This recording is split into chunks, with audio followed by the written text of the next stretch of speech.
안녕하세요. 이수민 목사입니다. 구약 성경 통독 잘하고 계시죠? 오늘 저와 함께 역대기의 말씀을 좀 함께 보려고 합니다. 역대기의 히브리어 제목은 그 시대의 사건들, 각 시대의 말씀들이라고 하는 뜻을 갖고 있는데요. 즉 연대기라고 하는 의미를 담고 있습니다.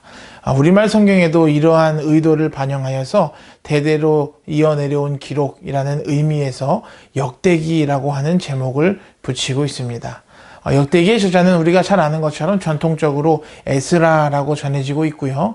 아마 이것은 주전 450년에서 500년 사이에 쓰여진 것으로 보고 있습니다. 역대기서는 포로 생활을 하고 돌아온 이스라엘 백성들에게는 굉장히 의미 있는 신학적인 메시지를 담고 있습니다. 이스라엘 백성을 향한 하나님의 언약이 여전히 유효한 것을 그들에게 상기시키고 또 그들에게 회복의 메시지를 담고 있기 때문입니다. 역대기서는 아담으로부터 시작해서 포로 생활에까지 돌아오는 유다 백성의 이야기까지 구약의 이스라엘 전체를 담고 있는 아주 중요한 책이기도 합니다. 역대기서는 사무엘서와 열왕기서처럼 이스라엘 왕정 시대를 다루고 있지만 조금 다른 관점에서 이스라엘의 역사를 기록하고 있습니다. 이 역대기의 핵심 포인트는 세 가지입니다. 세 가지. 첫 번째는 다윗과 다윗의 왕조입니다. 다윗과 다윗 왕조가 중요한 이유가 뭘까요? 그것은 바로 하나님께서 다윗 왕조를 영원히 세우시겠다고 그렇게 약속하신 다윗과 맺은 언약 때문입니다. 나라도 없는 상태였던 이스라엘 백성들에게 이러한 언약의 약속은 유일한 희망이 되었을 것입니다. 언젠가는 다윗의 후손인 다윗보다 더 위대한 왕이 오셔서 세울 영원한 나라를 염원하고 있었을 것입니다. 그렇기 때문에 역대기는 다윗의 후손들인 남유다 왕조에 초점을 맞추고 있는 것이죠. 한편 다윗 왕조의 족보는 그들의 조상 아브라함을 거슬러 올라갑니다. 이것을 통해서 역대기는 오실 다윗의 후손인 메시아는 단지 이스라엘에만 국한된 분이 아니라 모든 인류를 위한 분임을 강조하고 있습니다. 두 번째 역대기의 특징은요, 바로 제사장입니다.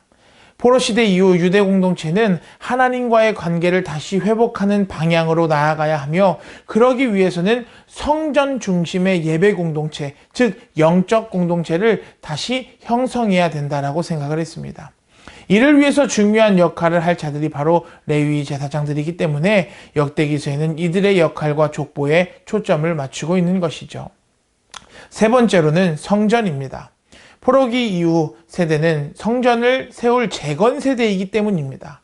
역대하 마지막 장은 바사왕 고레스가 유다 백성은 예루살렘에 올라가서 성전을 건축하라라고 하는 우리가 잘 아는 고레스 칙령을 내리는 것으로 극적으로 마치게 됩니다.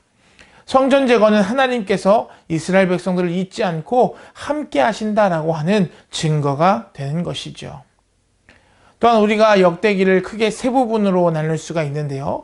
첫 번째 단락은 역대상 1장부터 9장, 두 번째 단락은 역대상 10장부터 역대하 9장, 마지막 세 번째 단락은 역대하 10장부터 마지막 36장까지입니다.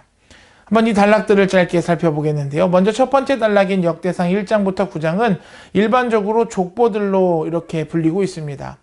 그렇기 때문에 누가 누구를 낳고 이런 이야기들이니까 사람들은 굉장히 지루해하기도 하죠. 하지만 실제로 족보라고 하는 것은 역대기에서 매우 중요한 부분을 차지하고 있습니다. 성경을 보면 이런 족보들이 성경에 나와 있는 경우가 있죠. 마태복음을 봐도 그렇고요. 크게 두 가지 유형으로 나타나고 있습니다. 하나는 혈통의 뿌리를 보여주는 수직적인 족보이고요. 다른 또 한 가지는 친족 관계를 보여주는 수평적인 족보입니다. 그러니까 족보라고 하는 것은 수직적인 족보와 수평적인 족보가 있다라고 하는 것이죠. 이 역대기서는 수직적인 족보와 수평적인 족보가 혼합된 형태로 그저 이름들을 나열해 놓은 것이 아니라 아주 중요한 메시지를 담고 있습니다. 역대기의 족보는 이스라엘을 향한 하나님의 계획이 어떻게 창조에까지 거슬러 올라가는지를 보여주고요. 또 수많은 이 땅의 나라 중에서 이스라엘이 하나님께 택함받은 민족이라고 하는 것을 말씀하고 있습니다. 또한 포로에서 귀환한 이스라엘 백성들을 언급함으로써 그들에게 회복의 메시지를 전달하고 있는 것이죠. 두 번째 단락은 역대상 10장부터 역대하 9장까지인데요. 이것은 이스라엘의 정점이 있었을 때였던 다윗과 솔로몬에 대한 말씀들입니다. 다윗은 대적들을 물리치고 이스라엘의 위대한 역사를 이룬 어떻게 보면 굉장히 성공적인 왕이었습니다. 솔로몬은 평화로운 왕국을 통치하고 성전을 건축하였습니다. 역대기 저자는 왜 다윗과 솔로몬에 대해서 이렇게 길고 자세한 말씀을 하고 있을까요? 우리가 함께 본 맥락과 같은 맥락인데요. 먼저 역대상 10장의 시작은 사울 왕의 실패 이야기로 시작을 합니다. 사울 왕은 이스라엘의 첫 번째 왕이었지만 그는 실패했고, 그러나 그의 뒤를 이은 다윗은 이스라엘의 위대한 역사를 이룩했다라고 하는 것이죠. 역대기 저자는 지금 이스라엘 백성들에게 역대기서를 통해서 이렇게 말씀하고 있는 것입니다. 비록 너희가 하나님을 따르는데 실패하여서 포로로 잡혀가서 살고 있지만 이제 너희가 다시 돌아와서 이전의 영광을 회복할 것이다.